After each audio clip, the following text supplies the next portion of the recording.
تبارک و تعالیٰ جو اپنی ذات میں، صفات میں، کمالات میں یکتا بے ہمتا بے مثل وحدہ لا شریک ہے، نہ اس کا ذات میں شریک، نہ صفات میں، نہ کمالات میں، ہمیشہ سے ہے، ہمیشہ رہے گا۔ فرماتا ہے کل مومن اخوہ، تمام مومن جو ہیں آپس میں بھائی ہیں۔ تمام مومن یعنی کلمہ پڑھنے والے مومن تمام آپس میں بھائی ہیں۔ آپ اگر متحد ہو جاؤ گے، یعنی اتحاد زندگی ہے اور اختلاف موت ہے۔ جیسے جسم اور روح ہوتی ہے نا ہماری، اگر جسم سے روح نکل جائے تو موت ہے، ایسے ہی اگر آپ میں سے پیار، محبت، بھائی چارہ نکل گیا تو اس کا نقصان آپ کو بھی ہوگا اور آپ کے آنے والی نسلوں کو بھی ہوگا، اور جس کا نقصان دین کو ہوتا ہے پھر اللہ تبارک و تعالیٰ اور اس کے رسول کے امان سے باہر چلا جاتا ہے، اس کے لیے ہلاکت اور بربادی ہے۔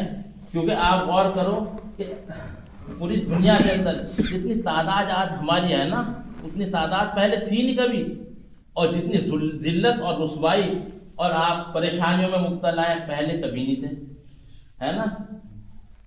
چند لوگ تھے، خواجہ غریب نواز ہندوستان میں آئے، آپ آئے، چند درویش آپ کے ساتھ تھے، کیا تھا پورے ہندوستان کے اندر آپ نے اسلام کا پرچم لہرا دیا، اور قلیل سی مدت میں 92 لاکھ کو اسلام میں داخل کر دیا، ہے نا، قلیل مدت میں 92 لاکھ کو۔ لیکن انہوں نے اپنی اکڑ نہیں رکھی، اپنی میں نہیں رکھی، یہ نہیں کہا کہ میں ہوں، بلکہ اللہ اور اس کے رسول، آپ نے تو یعنی گوشہ نشینی، یعنی زمین پر آپ رہے، کوئی آپ نے اپنا محل نہیں بنایا۔ آپ دیکھ لو کہ بڑے بڑے اولیاء اللہ کے آپ دیکھ لو کتنے شاندار ان کے روزے چمک رہے ہیں، لیکن کسی کا محل نہیں ملتا، اور ان کے مزارات آپ دیکھ لو کہ آج پوری دنیا اس سے فیض اٹھا رہی، اور جن کے محل ہیں بادشاہوں کے ان کے مزار نہیں ملتے۔ تو یعنی آپ نے حافظ ملت علیہ رحمہ آپ کا قول ہے، کہا کہ زمین کے اوپر کام اور نیچے آرام۔ اگر آپ کو یعنی دین اور اللہ اور اس کے رسول کی رضا کے ساتھ دنیا سے جانا چاہتے ہو، یعنی اپنی آخرت کو سنوارنا چاہتے ہو، تو زمین کے اوپر کام کرو اور نیچے آرام کرو۔ اور حضرت سری سقطی رحمۃ اللہ علیہ، جنید بغدادی رحمۃ اللہ علیہ فرماتا ہے کہ 93 سال کی آپ کی عمر شریف ہوئی کہ اس دن آپ کو بستر پر لیٹے ہوئے دیکھا جس دن آپ کا انتقال ہوا۔ تو ہمیں اگر آپ یہاں مسجد قائم کرتے ہو، جمعہ قائم کرتے ہو، تو اس میں اختلافات میں مت پڑنا، جھگڑوں میں مت پڑنا، اور پھر جب یہاں جمعہ قائم ہوگا تو اس جمعے میں آپ کو یہ کرنا ہے کہ آپ اس میں ٹائم کا فرق رکھیں گے، آدھے گھنٹے کا آپ کو گیپ رکھنا پڑے گا، تاکہ اگر کسی کا یہاں چھوٹ جائے تو اگلی مسجد میں چلا جائے، اگر وہاں چھوٹ جائے تو اس سے اگلی والی مسجد میں چلا جائے۔ اور آپ دیکھو کہ ہم آتے ہیں، بڑی تکلیف ہوتی ہے، دکھ ہوتا ہے، درد ہوتا ہے کہ آپ کی نسلیں، ہماری نسلیں برباد ہو رہی ہیں۔ ایک تنہا ذات تھی مولانا ذاکر حسین صاحب رحمۃ اللہ علیہ کی، جن کی خدمت کی وجہ سے آج آپ دیکھ لو سہارنپور سے چلے تو یہاں کی سنیت ملتی ہے، آپ کو بالکل کہیں نہیں ملنے کی، اور سہارنپور میں بھی انہی کا فیض ہے، اعلیٰ حضرت کا فیض ہے۔ اگر آپ تشریف نہ لاتے، آپ کی خدمات یہ نہ ہوتی تو یعنی دین کو انہوں نے مٹا دیا تھا، اور پھر ہم وہی بیج بو آ رہے ہیں اپنے ہاں۔ آپ کے بچے اگر وہابی کے بدعقیدہ کے پاس پڑھیں گے تو اس کے ذمہ دار آپ ہوں گے، آپ سے حساب ہوگا، پوچھا جائے گا قیامت کے دن کہ آپ نے اپنے بچوں کو کہاں پڑھایا، جو مر گیا مردود اس کی فاتحہ نہ درود ہے، جو درود و سلام کو منع کرتا ہو۔ آج ہمارے بچہ جو ہے اگر بدعقیدہ بددین ہو گیا تو یہ بتاؤ کہ آپ کیا لے گئے دنیا سے، کیا کمایا آپ نے، بتاؤ۔ آپ تو ہلاکت کو پہنچ گئے، بربادی کو پہنچ گئے، اس کی زندگی خراب کر کے۔ ہم بچے کو اسکول میں پڑھاتے ہیں، اسے اچھی تعلیم دے رہے ہیں، اس کو اچھی تربیت دے رہے ہیں، کیوں؟ تاکہ وہ دنیا میں مصیبتیں نہ اٹھائے، دنیا میں ذلیل اور رسوا نہ ہو، پریشان نہ ہو۔ تعلیم دینے کا مقصد یہی تو ہوتا ہے اس کو، ہے بھائی پڑھا رہا، اسے ڈاکٹر بنا رہے ہیں، آپ انجینئر بنا رہے ہیں، آپ اسے جج بنا رہے ہیں، پولیس میں بھیج رہے ہیں، آپ اسے فوج میں بھیج رہے ہیں، اسے پڑھا لو بھائی ہمارا بچہ کامیاب ہو جائے، بچہ کامیاب ہو جائے۔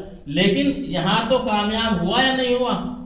موت ایک ایسی حقیقت ہے جس سے کوئی آنکھ نہیں بند کر سکتا، وہ تو آنی ہے، وہ چاہے کسی بھی مذہب کا ہو، کسی بھی قوم کا ہو، کسی بھی خاندان کو، مرنا تو ہے۔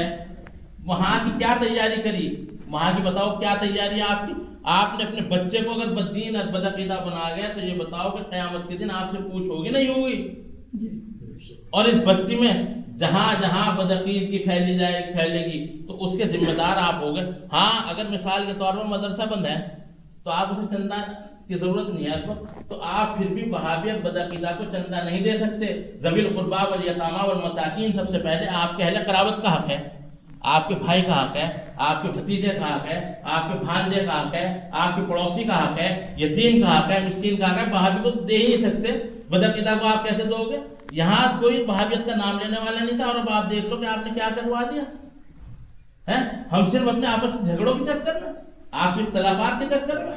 یہ غور کرو کہ آپ امام علی مقام علیہ السلام امام حسین رضی اللہ تعالیٰ عنہ نے یعنی کربلا کے میدان میں شہید ہو گیا. کیوں؟ دین کو بچانے کے لیے ہے.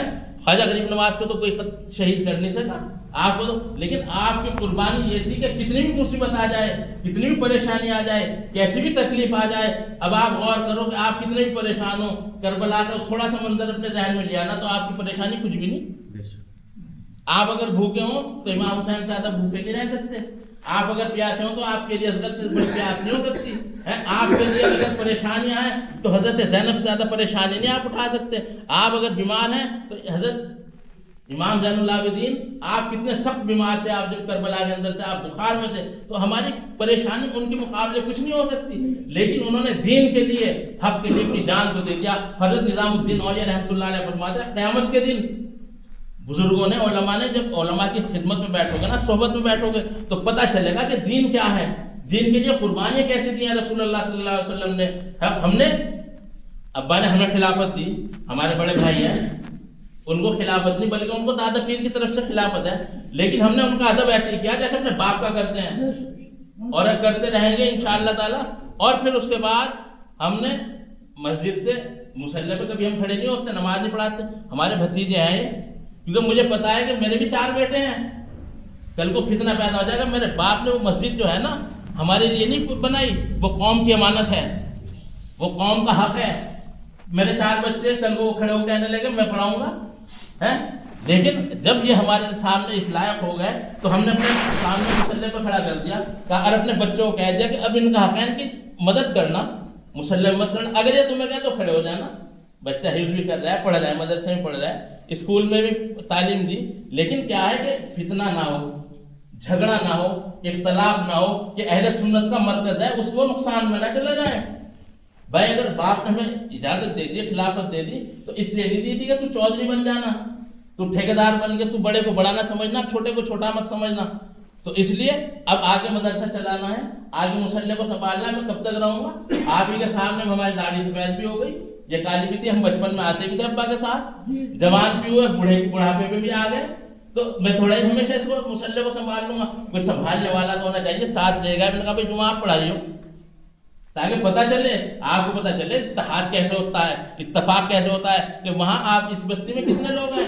اس سے زیادہ تو ایک محلے میں، جتنی پوری بستی میں ہے نا، ایک محلے میں وہاں سے زیادہ لوگ ہیں. اور جو مدرسہ مظاہر روم ہے نا، دارالعلوم، 5-5 ہزار بچے پڑھتے ہیں اس میں. لیکن کیا ہے کہ ہم نے متحد رہے، اتفاق رکھا، چاروں بھائی آج ایک جگہ ہے، متحد ہے. تو آپ بھی تو بھائی ہو، تمام مومن آپس میں بھائی ہیں، تو آپ میں اتفاق کیوں نہیں ہے؟ جھگڑا کیا ہے؟ نماز کے بعد انشاءاللہ نماز ہو جائے، جو آپ کی کوئی پریشانی ہے، آپ کی کوئی تکلیف، آپ ہمیں بتانا، ہم انشاءاللہ اس کا حل کر کے جائیں گے، ہے نا. لیکن آپ متحد ہو جاؤ، مسجد کو آباد کرو، اس مدرسے کو آباد کرو، اپنی نسلوں کو بچا لو. جو اسکول میں پڑھنے جانے والے بچوں نے بھیجو اسکول، لیکن آپ ایک ایسا نظام قائم کرو کہ ظہر کے بعد یا مغرب کے بعد یا عشاء کے بعد ایسا ہو کہ آپ کا بچہ 20 منٹ آدھے گھنٹے تو پڑھنے مدرسے سے روز آئے. وہ اگر قرآن شریف بھی پڑھ لے، تجوید پڑھے، ہے نا، اس کے باوجود ترجمہ تفسیر پڑھ لے، جہاں وہ اس کو آپ خالی نہ چھوڑو بچے کو اپنے، تاکہ وہ مسائل سے جانے. بہت ساری مسائل کی کتابیں ہیں، وہ پڑھ لیں. تو آپ یعنی ہم یہ نہیں کہتے کہ اسکول نہ جائیں. جو بچے اسکول میں جا رہے ہیں تو وہ کیا پڑھیں گے؟ اور صرف خالی آپ نے قرآن شریف پڑھا دیا کہ مسائل کا نہیں پتہ، دین کا نہیں پتہ، شریعت کا نہیں پتہ، تو کیا ہوگا؟ تو اس لیے آپ کو تمام جو لوگ یہاں ہیں، اگر کسی کو وہ ہوگی تو ہم سے بات پوچھ لیں. لیکن آپ اللہ اس کا رسول کا واسطہ دے کر، خواجہ غریب نواز کا واسطہ دے کر، ان مولانا ذاکر حسین صاحب کا واسطہ دے کر کہہ رہے ہیں کہ آپ ایک ہو جاؤ قیامت کے دن. اب پھر ہمارا گریبان مت پکڑنا، ہمارا دامن مت پکڑنا. ہاں آپ اگر یہ کہو کہ وہاں بیٹھ جائیں، وہاں بیٹھ جائیں گے، یہ ہے، ہم ان کے پیچھے جمعہ پڑھ لیں گے، حافظ اقبال کے پیچھے جمعہ پڑھ لیں گے. یہ بتاؤ کہ آپ ہم سے زیادہ حفاظت کر لو گے نماز کی؟ وہابی کے پیچھے ذرا پڑھا کے دکھا دو، میں بدعقیدہ کے پیچھے پڑھا کے دکھا دو، یا اسے دبا کے دکھا دو، وہ ہمیں دبا دے کسی معاملے میں. لیکن سنی کا جب معاملہ، سنی صحیح العقیدہ اس کے پیچھے پھر ہم کھڑے ہو جاتے ہیں نیت باندھ کے، پھر ہم وہ نہیں کرتے ہاں اس کا بدعقیدہ تو پھر چاہے کوئی بھی طاقت آ جائے انشاءاللہ تعالیٰ اسے امام ہی نہیں ماننے کے، تسلیم ہی نہیں کرنے. تو لہذا آپ پیار محبت کے ساتھ رہو، اتحاد و اتفاق کے ساتھ رہو، اس مدرسے کی بھی خدمت کرو، مسجد کی بھی خدمت کرو، اور جتنی مسجد اس بستی میں ہے سنیوں کی سب کی خدمت کرو، خالی اس کی مت کرو، سب کی مدد کرو. جتنا امام ہے یہاں کا امام ہو اس کی بھی خدمت کرو، اگلی مسجد کا امام ہے اس کی بھی خدمت کرو. آپ جب بھی ملو اس کے ساتھ اسے کچھ نظر پیش کر دو. ہمیں 1 روپیہ مت دو، میں کچھ مت دو میں ہم اپنے کرایہ سے آئیں گے، اپنے کرایہ چلے آئیں گے. کبھی اگر ہم آ کے یہاں مدرسہ جامع غوث رضویہ یا صحابی جامع مسجد کے لیے آپ سے چندے ہو گئے، آپ ہمیں کہنا آپ کیا کہہ رہے ہیں، لیکن ہم آپ کو کہہ رہے ہیں کہ آپ نہ مدرسہ جامع غوث رضویہ کو دو، نہ اس بستی کے باہر کسی کو چندہ دو، اس بستی میں دو اپنا چندہ، اور صرف اہل سنت والجماعت کو چندہ دو.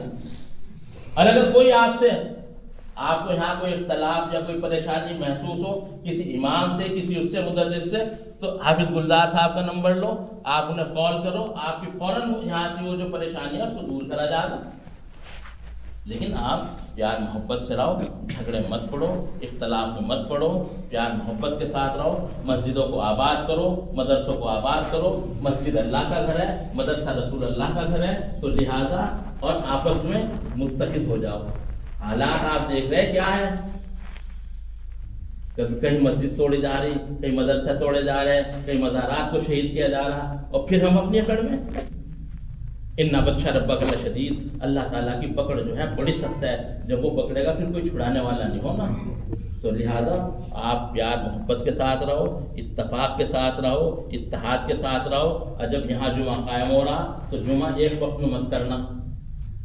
اس کا مقصد یہ ہے کہ اگر کسی کا جمعہ نکل بھی جائے، بھائی کسی کو کہیں جانا، کسی کو ٹرین پکڑنی ہے، سفر پہ جانا، کہیں ڈیوٹی پہ جانا، تو بیٹھ کر ایسا نظام اوقات بنا لو کہ آدھے گھنٹے کا فرق رکھ لو. اللہ تعالیٰ کوئی لفظاً سیون کوئی خطا ہو گئی ہو اپنے بھی پاک کے صدقے معاف فرما دیں. ہم نماز کے بعد بیٹھیں گے، جو آپ کو کچھ پریشانی ہوگی آپ اپنی بتانا ہے، مشورہ اس میں ہو جائے گا انشاءاللہ تعالیٰ. ہاں حیدر پڑھا.